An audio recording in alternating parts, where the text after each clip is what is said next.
Di tengah luasnya Pulau Jawa, ada sebuah desa kecil yang bernama Sumber Waras. Terletak di antara lembah-lembah yang tenang dan sungai yang mengalir deras, desa Sumber Waras menjadi tempat yang menawan tetapi juga misterius. Dibangun di atas warisan budaya yang kaya dan tradisi yang kuat, desa Sumber Waras mempertahankan kehidupan masyarakat tradisional Jawa. Bangunan-bangunan tua yang berdiri kokoh di sana, dipenuhi dengan ukiran-ukiran halus yang menceritakan kisah-kisah dari masa lampau. Namun, di balik keindahannya, desa Sumber Waras juga menyimpan rahasia gelap yang jarang diketahui oleh orang luar. Setiap malam, kabut tebal menyelimuti desa ini, menciptakan suasana yang menyeramkan. Legenda tentang arwah-arwah penasaran dan makhluk-makhluk halus yang berkeliaran di malam hari menjadi pembicaraan yang sering terdengar di antara penduduk desa. Bagi penduduk setempat, desa Sumber Waras adalah rumah yang mereka cintai dan hormati. Dan di tengah semua itu, kisah tragis tentang sepasang pemuda dan pemudi sedarah yang cintanya tidak direstui masih menjadi cerita yang menghantui dan mempengaruhi kehidupan mereka hingga hari ini. Di tengah gemerlap desa Sumber Waras, terdapat dua anak muda yang terjerat dalam konflik cinta yang rumit. Mereka adalah Maya, seorang gadis cantik berusia 19 tahun, dan Adi, kakak lelakinya yang berusia 23 tahun. Meskipun berbeda usia, kedekatan mereka tidak bisa dipisahkan sejak kecil. Mereka memiliki ikatan yang kuat, tidak hanya sebagai saudara, tetapi juga sebagai sahabat terbaik satu sama lain. Namun, semuanya berubah ketika perasaan mereka tumbuh menjadi sesuatu yang lebih dari sekadar kasih sayang saudara. Maya dan Adi menyadari bahwa mereka saling mencintai dengan cara yang lebih dalam, sebuah cinta yang tidak bisa mereka ungkapkan dengan bebas di tengah-tengah desa yang konservatif ini. Maya, yang merupakan adik dari Adi, secara mengejutkan juga telah hamil. Lebih menggemparkan lagi, Adi, kakaknya sendiri, adalah ayah dari bayi yang dikandungnya. Kabar ini menggegerkan seluruh desa dan menghancurkan hati orang tua mereka. Ketika orang tua mereka mengetahui tentang perasaan terlarang itu, mereka menentang keras hubungan tersebut. Mereka berkeras bahwa pernikahan antara saudara kandung adalah hal yang tidak pantas dan tidak dapat diterima dalam masyarakat mereka. Namun, Maya dan Adi menolak untuk memisahkan diri satu sama lain. Orang tua mereka pun mengutuk apa yang dilakukan Adi dan Maya. Kemarahan orang tua Maya dan Adi tergambar dengan jelas dalam ekspresi wajah mereka yang dipenuhi dengan kekecewaan dan rasa sakit yang mendalam. Mereka merasa dikhianati oleh anak mereka yang disayangi dan dilindungi sejak kecil. Mereka merasa terpukul oleh hubungan terlarang Maya dengan kakaknya sendiri, yang seharusnya menjadi sosok yang memberikan contoh dan melindungi adiknya. Mereka merasa malu dan hancur oleh tindakan anak laki-laki mereka yang seharusnya bertanggung jawab dan menjadi teladan bagi adiknya. Mereka merasa bahwa keputusan Adi untuk terlibat dalam hubungan yang tidak pantas dengan adiknya adalah pengkhianatan terhadap nilai-nilai keluarga dan masyarakat yang mereka bangun dengan susah payah. Kemarahan orang tua mereka tercermin dalam kata-kata keras dan nada suara yang keras saat mereka mengekspresikan kekecewaan dan penolakan mereka terhadap Maya dan Adi. Mereka menuntut pertanggungjawaban atas tindakan anak-anak mereka dan menghadapi konsekuensi dari perbuatan mereka yang menyimpang dari norma dan nilai-nilai sosial yang dijunjung tinggi di desa Sumber Waras. Meski demikian, mereka bersumpah untuk tetap bersama, meskipun harus menghadapi kecaman dan penolakan dari keluarga mereka dan juga masyarakat di desa.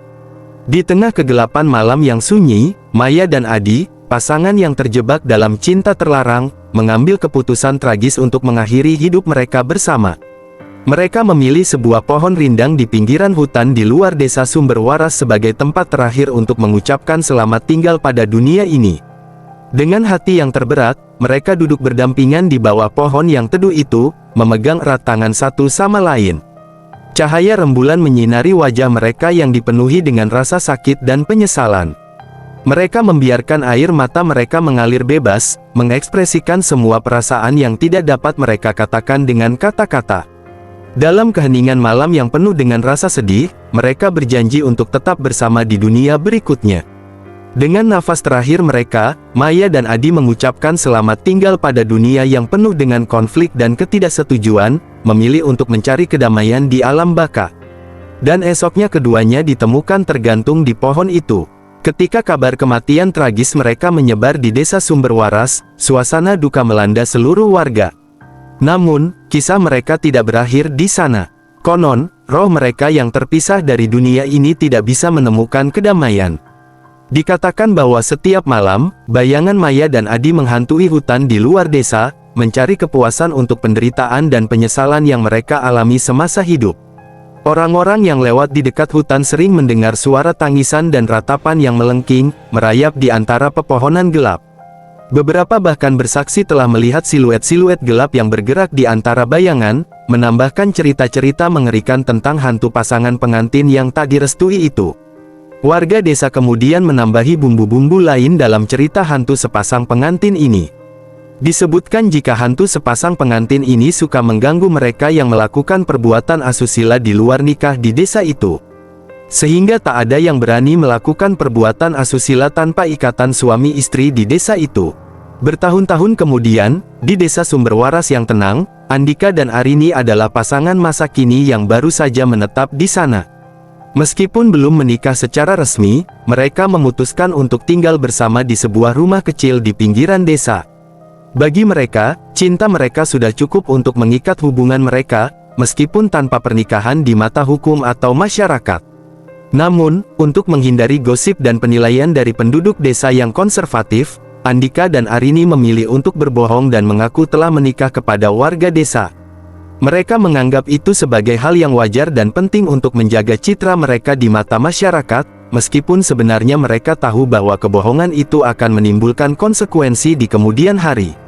Rumah kecil yang mereka tempati terletak di pinggiran desa, dikelilingi oleh hamparan sawah hijau dan pegunungan yang menjulang tinggi di kejauhan. Arini dengan senang hati menghiasi rumah mereka dengan tanaman hijau yang segar dan bunga-bunga yang berwarna-warni, menciptakan suasana yang hangat dan nyaman di dalamnya. Sebagai pasangan yang belum resmi, Andika dan Arini sudah terlihat selayaknya suami istri. Mereka melakukan persetubuhan. Bahkan untuk mendapatkan sensasi lebih, mereka melakukannya di hutan atau semak-semak yang tak jauh dari rumahnya. Mereka juga pernah melakukan hubungan suami istri di bawah pohon lebat dan rindang, tempat Adi dan Maya melakukan gantung diri. Namun seiring waktu berjalan, mereka mulai mendapat gangguan mistis. Awalnya, itu hanya tampak seperti kejadian kecil dan tidak biasa, seperti suara-suara aneh di malam hari, bayangan-bayangan yang terlihat melintas di luar jendela mereka, dan barang-barang yang bergerak tanpa sebab yang jelas. Andika dan Arini awalnya mencoba mengabaikan tanda-tanda tersebut, menganggapnya sebagai imajinasi atau hasil dari kelelahan mereka. Namun, kejadian-kejadian itu semakin sering terjadi dan semakin menakutkan. Mereka mulai merasa seperti selalu diawasi, bahkan ketika mereka berdua berada di dalam rumah yang terkunci. Suasana di rumah mereka menjadi tegang dan cemas, dengan Andika dan Arini sering terjaga di malam hari oleh suara-suara yang menakutkan dan perasaan tidak nyaman yang menggelayuti mereka. Meskipun mereka mencoba untuk mencari penjelasan rasional, semakin jelas bagi mereka bahwa ada kekuatan yang tak terlihat yang mengganggu kedamaian mereka. Pertanyaan mulai muncul di benak mereka, apakah ini karena mereka berbohong tentang status pernikahan mereka kepada penduduk desa dan melakukan hubungan badan di hutan? Ataukah ada sesuatu yang lebih gelap dan misterius yang terjadi di balik tirai malam desa Sumberwaras? Tapi tanpa pengetahuan tentang sejarah tragis yang tersembunyi di balik dinding-dinding rumah mereka, Andika dan Arini terus dibebani dengan pertanyaan-pertanyaan yang tak terjawab ini, dan ia berharap untuk menemukan jawaban sebelum terlambat. Karena saking kerapnya diganggu penampakan, mereka kemudian mulai bertanya dengan beberapa warga ataupun tetangga. Mereka mulai mengumpulkan informasi dari tetangga dan beberapa warga desa yang mereka percayai. Di antara cerita-cerita yang mereka dengar, salah satu yang paling menonjol adalah tentang pasangan terlarang yang bunuh diri di masa lalu. Tidak percaya dengan apa yang mereka dengar, Andika dan Arini memutuskan untuk mendalami lebih lanjut cerita tragis tersebut. Mereka berbicara dengan beberapa tetangga yang sudah lama tinggal di desa, mencari informasi tambahan tentang kisah pasangan tersebut. Dari cerita-cerita yang mereka dengar, mereka mengetahui bahwa pasangan itu bernama Adi dan Maya, yang di masa lalu merupakan adik kakak yang menjalin cinta terlarang hingga hamil.